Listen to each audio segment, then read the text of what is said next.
Hi నమస్తే, నా పేరు Prithviraj and you're watching TG Telugu Galam. Don't forget to subscribe. పార్టీని వదిలి ఎంతమంది పోయినా తాము కేసీఆర్తోనే ఉంటామని, బీఆర్ఎస్ వాళ్ళం కసి మీద ఉన్నామని, మల్కాజిగిరిలో గెలుస్తామని మేడ్చల్ ఎమ్మెల్యే మల్లారెడ్డి అన్నారు.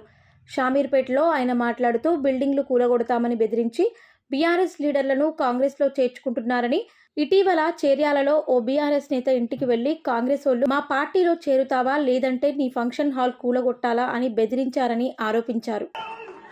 ఒకటే చెప్తున్నా, మీ అందరికి కూడా వాళ్ళు కాంగ్రెస్ వాళ్ళు బీజేపీ వాళ్ళు ఏమనుకుంటున్నారు, ఏమీ లేదు.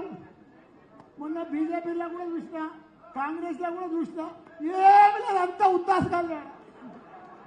అరే దమ్ము ధైర్యం అట్టా ఉందంటే బీఆర్ఎస్ పార్టీ, అంటే కసి మీద ఉందంటే బీఆర్ఎస్ పార్టీ. ఏదో 5-6 పోతున్నారంటే ఏదో వాళ్ళు లొకలొక అనుకుంటున్నారు. ఆ లొకలొకలేమి లేదు.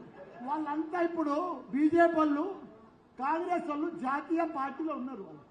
వాళ్ళకు ఒక క్యాడర్ లేదు, ఒక లీడర్ లేదు, ఒక నాయకులు లేరు.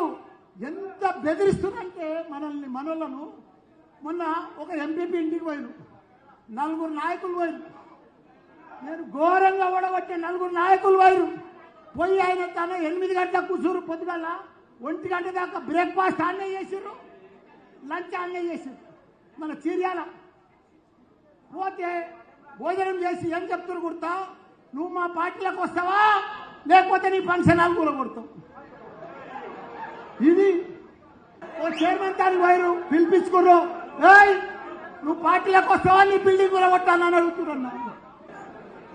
ఇట్లా భయపెట్టి భయాందోళన గురి చేసి వాళ్ళు కాంగ్రెస్ వాళ్ళు మనోళ్ళని తీసుకుంటున్నారు. కానీ వాళ్ళు కూడా పోతున్నారు, కానీ ఓటు మాత్రం బీఆర్ఎస్కే వేస్తారు.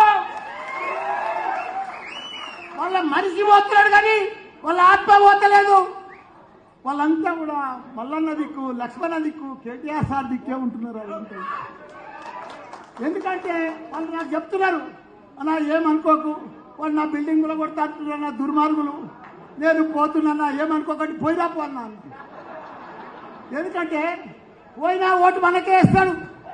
వాళ్ళు మనసు నింపడం లేదు, అంత బాధ పెడుతున్నారు.